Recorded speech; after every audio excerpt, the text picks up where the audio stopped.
Okay, sigurado namang Palvin siyang kuha mo, di ba? Moon Melon! Nice! Pinakamalaking Moon Melon na makuha mo dyan! Kasi train ka para sa ganyan! Palvin! Si Balbon, train po yan na kumukuha ng mga bilyaw. Okay, hindi po siya pumapato sa mga bilyaw. Tara, price eject na tayo sa kakuha ni Balbon no 100 Billy. Yawn!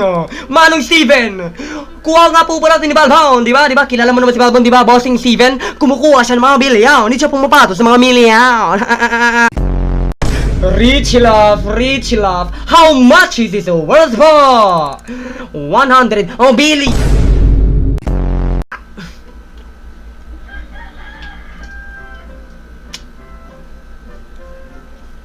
May muta lang ata ako siguro eh.